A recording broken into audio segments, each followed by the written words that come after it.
Let's drill into this idea of creating memorable and outstanding experiences for customers. What do you think about expectations? In your world over the last 7 years, obviously it's been quite a turbulent period, but do you think customer expectations are rising faster than ever? And how do you sort of keep up with those?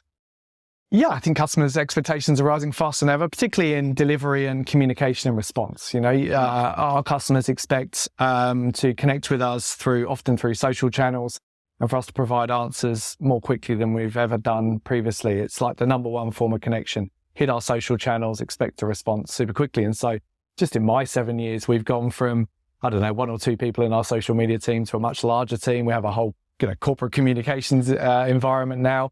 But more so the way in which our inside salespeople respond. Typically, it used to be kind of that one-way process of phone rings, you take a booking, you sell a trip. But now it's that kind of post-booking, pre-trip experience, which is quite a different point now.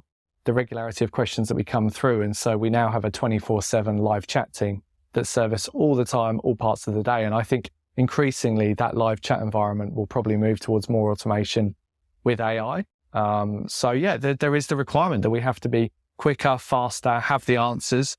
And then it goes to actually the trip experience itself, of course, because you've got to remember that the average consumer is only spending 7 to 10 days with us, and that's the most important part of their time with us. And, the types of questions that they have, it's previously gone from, where is the toilet as the number one question to what's the Wi-Fi password as the number one question. So, that in itself has changed in the course of the last 7 years. So, yeah, and as an organisation, we have to respond and adapt to that as quickly as we can.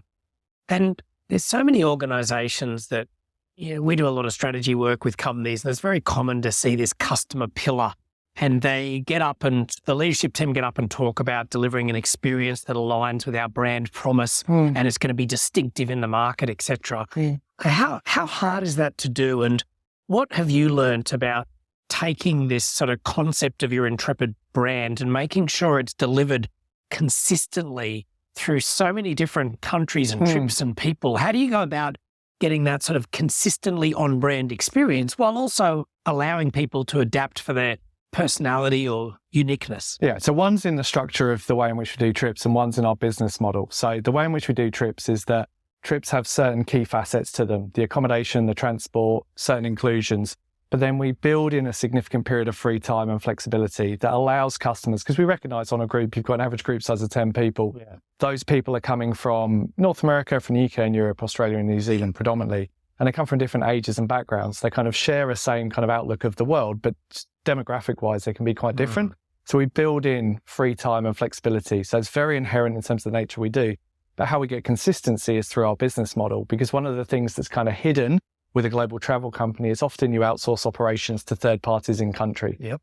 The Intrepid business model, we stumbled across something in 2005 that we would own the operating company in the vast majority of countries in which we operate in the world. So we started with Vietnam, where we are the physical tour operator. It's our legal entity that we own, that has our personnel in, that execute and run the trips. And suddenly we realized, hang on a minute, we're on something here, because we can get consistency of operation, consistency of supply, consistency of experience across the world if we can open more of these destination management companies. Yeah. And so we now have 28 of these DMCs based all over the world. And it means when you, Brad, travel with us in Vietnam on one of our original trip experiences, our mid-range experiences, and if you go and do the same thing in Peru, or you go and do the same thing in Kenya, you will see much better consistency on those trips that are 80% operated by our DMCs than you would on if we were using third party. So I think, it comes back to the way in which we design our product, the way in which we execute our brand, but also the business model that we operate has been one of the big learnings as to how we get the consistency. Absolutely. I mean, your ability to execute that on-brand promise is so enhanced when you've got the control of the people and the direct employees, of course. You talked to me about the business model, and that's probably a good area to explore. A lot of organizations struggle with a natural orientation towards being product-centric or process-centric or cost-centric. And it's human nature to be a little bit self-focused. So it's not uncommon for organizations to really grapple with this idea of how do we infuse the customer perspective into everything we do so we don't become internally orientated. What have you learned about doing? What are the best ways to do that? So for us, I think I look back at the Intrepid story over the course of time, and I've been 2005, through until 2019, Intrepid was a very product-led business. We were ultimately started by travellers for travellers. Yeah. The notion of create a beautiful trip in Thailand and go off and have a wonderful experience. But it was very much from that product lens of creating the trip rather than the customer kind of influencing our design of the trip. Clearly, we operate customer feedback. We've assessed Net Promoter Score for a very long time. But really, the design came from us here in Melbourne. And then increasingly over the course of time, it started to come from those destination management companies.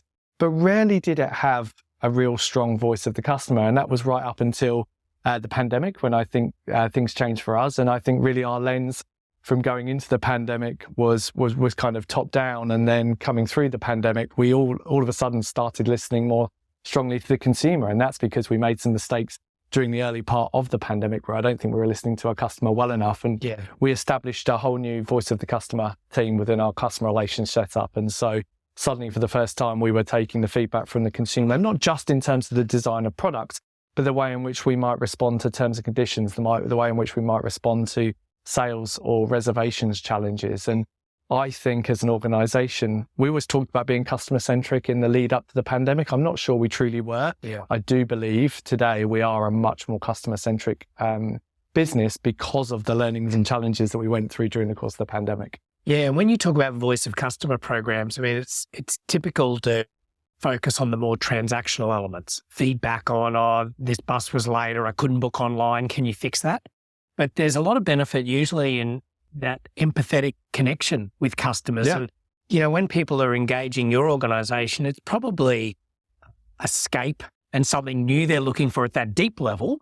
And while some of the feedback systems that organizations have are very good at highlighting friction or pain points, they sometimes lack the ability to infuse that empathetic connection into their business. So is that a big focus of yours? I think so. Obviously, you look at data points of where you fail, and clearly you want to address failure points like transfers aren't arriving in time, or we have an accommodation issue. But I think it's almost the quality of information that's more beneficial. And one of the things we've installed is previously, pre-pandemic, everyone in the business would get a free trip, but they travel together with other Intrepid staff members on these curated trips. And I quickly realized, well, hang on a minute, we're not actually spending any time with our customers on the trip experiences. Yeah. So we switched into every single person at Intrepid gets a free trip. They get 5 days additional leave to take the free trip. And what that does is hopefully we have many of our staff members interacting with our customers. Yeah. And I'm a real strong believer that it shouldn't just be our product teams who are designing. It shouldn't just be our customer relations teams who are speaking to the customers or our sales teams who are taking the bookings. But every part of the business needs to interact with the customer, a finance person, a technology person, a HR person, because again, they will have conversations or learnings that they will then be able to drop through in their day-to-day business. The other thing beyond just the kind of getting on a trip, which I think is the best possible thing you can do with any staff member Intrepid, outside of it's lovely to go on holiday, is just we're starting to welcome our customers more into our offices around the world. We had a customer in just 2 or 3 weeks ago who just booked her 50th trip, which is quite phenomenal for a company that's only been going 35 years.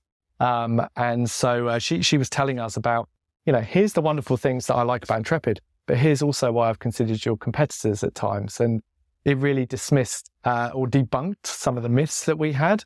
It also changed some of the conceptions we had about why people might choose Intrepid versus a competitor. So I guess you're trying to look at both quantitative information, but also that qualitative piece. And I reckon arguably it's the qualitative piece that's the most effective point for us. And you've touched on that employee perspective that we're trying to make sure employees really understand what it's like for customers and some of their decision-making processes so that they can feed that into the design side.